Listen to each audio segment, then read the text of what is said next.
Hello आज मु आपण मान कार्तिक मास उपलक्षे बिना प्याज रसुण को लेकिन एक सुंदर रेसिपी प्रस्तुत करछि। आज रेसिपीटी पुटल आलू रेसिपी। यही रेसिपी को थरे ट्राए करके देखंतु पूरा पूरी भाव में भोजी रे जेपरी आलू पुटल रेसिपी रसा होता है सही टेक्सचर आसीबो एवं स्वाद मध्य आसीबो। आपण माने थरे मो स्टाइल थरे करके देखंतु निश्चित भल लागिबो। चलंतु आमे रेसिपीटी को आरंभ करबा। सेति पय मु एटी पुटल नै जाइछि 300 ग्राम, आलू नैछि 2टी। आपण एटी आपणको क्वांटिटी हिसाब रे कम बेसी करि परिबे। चलंतु आमे सर्वप्रथम यही रेसिपी एक मसला आमे रेडी करवा। से आम सर्वप्रथम एक छोट पात्रटी नहीं जाइए से 8-10 टी काजू नहीं जाइए, 2 चामच चार मगज नहीं जाइए एवं 2 चामच पोस्त नहीं जाइए। यही सब को आमे किसी समय आम भेदेवाई ये पानी आपड़ यूज करें। मुझे 1/4 कप क्षीर दे देछि। क्षीर दे भल भाव में उषुम क्षीर देकी भल भाव में मिक्स करी आम 10 ରୁ 15 मिनिट भेदेकी रखी नवा, जहाँफल आमर सब जिनस भेदीज। बर्तमान आम ए मसला गोटे प्रस्तुत करवा। मसला मुझे 2टी टमाटर नहीं जाइए। एक स्मॉल ग्राइंडर जार रे टमाटर टी आम काटी नवा। से आम राग अनुसार 2टी कंचा लंका दबा, 1 चामच जीरा पकेबा एवं अदा पकई भल भाव में ताको ग्राइंड कर रखी नवा। बर्तमान आम परिवा गुड़ी को काटी नवा। आलू को मध्य मु छोट छोट करके काटी नौची। आलू को टिके छोट छोट करके काटिले तार भल सीझीबो। से यहीपरी भाव में आलू को काटी नौची।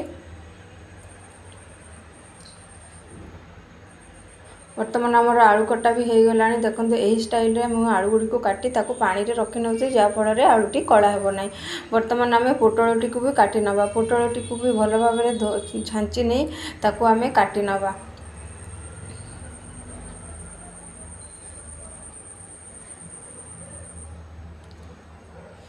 यही पोटल आलू रसाटी आपण मैंने करके देखंतु। यार स्वाद पूरा भोजी टाइप रो। आपन को प्याज रसुण भी दरकार पड़ो ना। देखो मु पोटल को भी मध्य काटी नहीं। पोटल को आम गोटे पोटल को आम 2 भाग करनवा, टिके तेढ़ा करके तेरछा करके काटी नवा।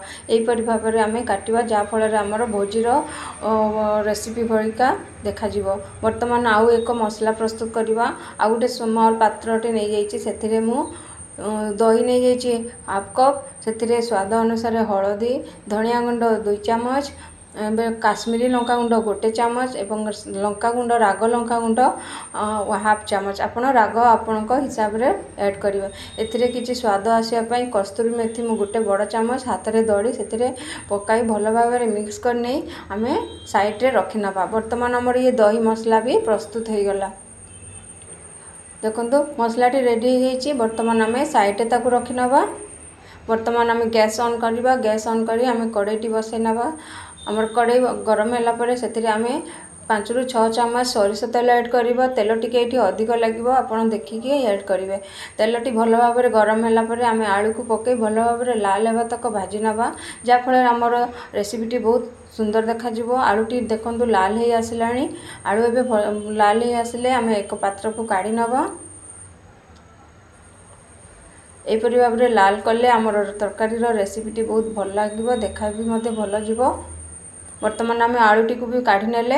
वर्तमान आम सही तेल रे काटी रखी पोटल को पकई आम भाजी नवा। आपड़ चाहिए ये पोटल को डीप फ्राए भी करें, किंतु ये मुझे डीप फ्राए करूनी, ये सेलो फ्राए करुच्ची। तो पोटलटी भल भाव में जल्दी होगापाई से स्वाद अनुसार लुण और हलदी पकई दूसरी, जहाँद्वारा आमर पोटलर लुकटी बहुत भल आसो। से आम लुण हलदी पकई ताको आम भाजी नवा। पोटलटी जमती पूरा लाल होगा पर्यंत भाजी नवा। देखो पोटल मध्य भल भाव में भाजी ही आसला। आम पोटलटी को काढ़ी नवा। यहीपरी भाव में आम पोटल को चारिआडे उल्टे पलटेकी आम भाजी नवा, जहाँफल पोटलटी भल भाव में लाल हो। पोटलटी लाल हो आसले आम प्लेट को काढ़ी नवा।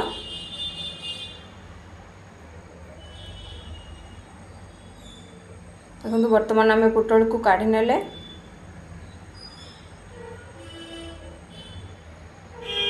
वर्तमान आमर पोटल आलू भजा ही गला। एबे आमे ग्रेवी पाई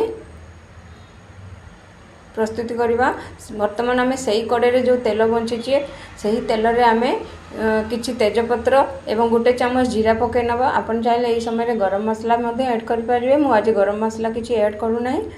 बर्तमान आम तेजपत्र जीरा को किसी समय भाजी नवा भाजी सारा पर से आम बाटी रखि जो टमाटर अदा कंचा लंका जीरा को बाटी रखी से टमाटर पेस्ट को आम एबे ऐड करनवा ऐड कर भल भाव मिक्स कर आम कषि नवा टमाटर पकेले से आम बर्तमान टिके स्वाद अनुसार टिके टमाटर टी भल भाव जल्दी है सीझापी कषि हाँपाई आम टिके लुण पके नवा 1/4 चामच लुण पके नवा जहाँफल आम टमाटर कषाटी बहुत भल भाव जल्दी हो बर्तमान आम भल भाव मिक्स कर कम आंचरे बसई किसी समय आम टमाटर टी को कषि नवा बर्तमान देखो टमाटर भी भल भाव कषि आसला यही समय आम जो दही मसला आम प्रस्तुति करथिले से ही दही मसला को पकई भल भाव मिक्स करनवा जदि आमर मसलाटी पुड़ी जाउची ताहले आमे एटी हाफ कप पानी पकेदेवा पानी पकई भल भाव आम कषि नवा बर्तमान दही मसला को मु पकई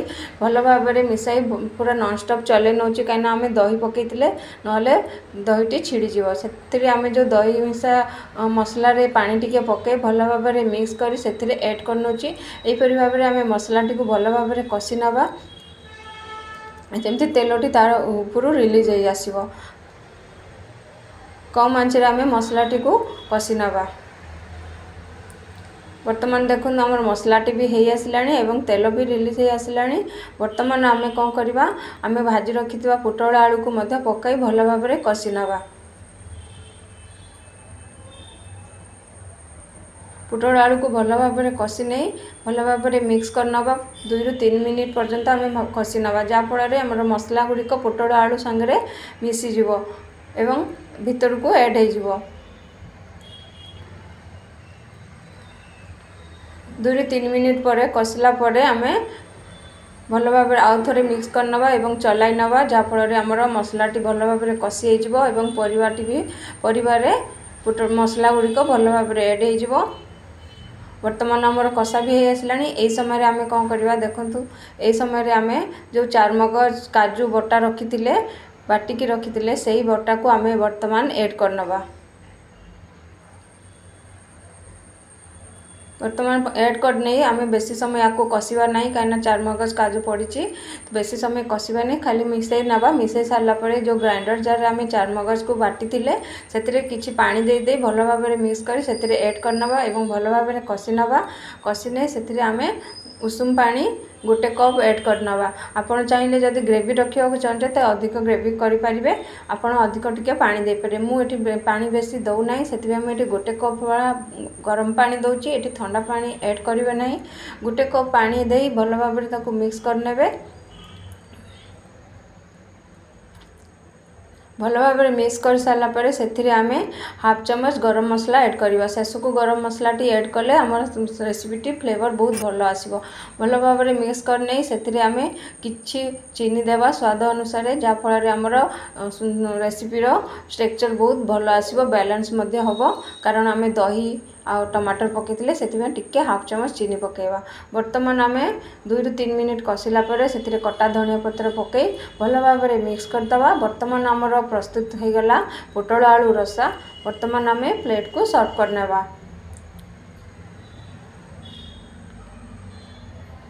देखो यार स्ट्रक्चर बहुत बढ़िया अच्छे एवं भुजी जमी पोटल आलू रसा होती सेहीपरि यार स्वाद आपण मैंने पियाज रसुण को भी भूली जाए।